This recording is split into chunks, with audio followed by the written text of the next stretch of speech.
కాంగ్రెస్ పాలిత రాష్ట్రాలపై కేంద్రం వివక్ష చూపిస్తుందన్నారు పీసీసీ చీఫ్ మహేష్ కుమార్ గౌడ్. కావాలనే తెలంగాణకు యూరియా ఇవ్వడం లేదన్నారు. కేంద్రం కుటిల ప్రయత్నం చేస్తుందన్నారు. దీనిపై ప్రధాని మోదీ స్పందించాలన్నారు. కేంద్రం పెద్దన్నలాగా వ్యవహరించకుండా వివక్ష చూపించడం కరెక్ట్ కాదన్నారు.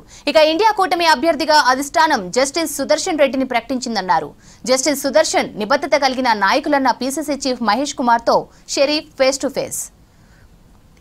ఇష్యూపై మనతో మాట్లాడడానికి పీసీసీ మహేష్ గౌడ్ ఉన్నారు.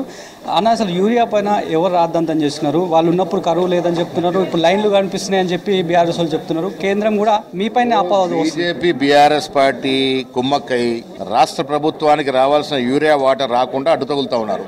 ఎంత అవసరం ఉందో అంత వాటా మాకు రావాలో అది ఇవ్వకుండా కేంద్ర ప్రభుత్వం మొరాయింపు చేస్తూ ఉంది. కారణం ఏంటంటే లోపాయికారు బీఆర్ఎస్ పార్టీ నాయకులు చెప్తా ఉన్నారు.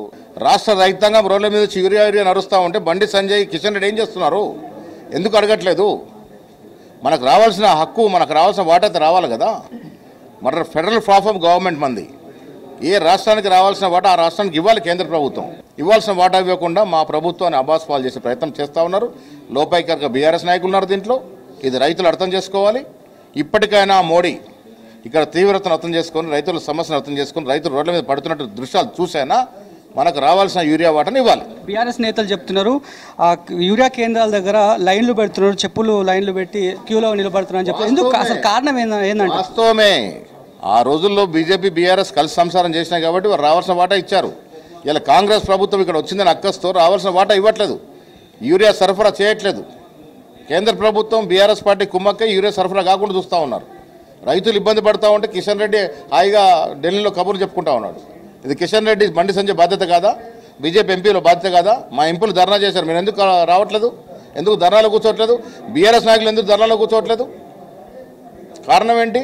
అంటే రైతులు ఇబ్బందులకు పడాలి కానీ మీరు మాత్రం ఆ ఇళ్లలో కూర్చుంటారు. రాష్ట్ర ప్రభుత్వ వైఫల్యం వల్లనే అని చెప్పి బీజేపీ ప్రాంత నేతలు. ప్రభుత్వం వైఫల్యం కాదు, ఇది పకడ్బందీ వ్యూహంలో భాగంగా రాష్ట్ర ప్రభుత్వాన్ని బదనాం చేయాలని యూరియా సరఫరా ఆపుతున్నారు. ముఖ్యమంత్రి గారు లెటర్ రాశారు, వ్యవసాయ శాఖ మంత్రి గారు లెటర్ రాశారు, మళ్ళీ ముఖ్యమంత్రి ఢిల్లీ పోయి కలవడానికి సిద్ధమవుతా ఉన్నారు.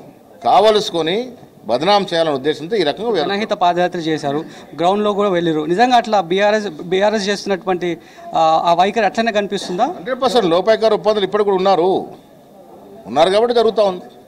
సో ఇండియా కూటమి అభ్యర్థికి సంబంధించి ఇండియా కూటమి అభ్యర్థి ప్రకటించారని చెప్తా ఉన్నారు. సుదర్శన్ రెడ్డి గారు నిబద్ధత గల జస్టిస్గా పేరుంది. ఆయనకి ఒక మంచి పరిణామం. తెలంగాణకు అవకాశం వస్తూ ఉంది. అందరం కూడా కలిసికట్టుగా వారు కోటేయాల్సిన విజ్ఞప్తి చేస్తాం. ఇది యూరియా అంశంలో బీజేపీ బీఆర్ఎస్ కలిసి ఈ రకంగా ఇష్యూని క్రియేట్ చేస్తారని చెప్పి పీసీసీ మహేష్ గౌడ్ ఆరోపిస్తున్నారు. కెమెరా పర్సన్ నగేష్తో కలిసి షరీఫ్, V6 న్యూస్, గాంధీభవన్.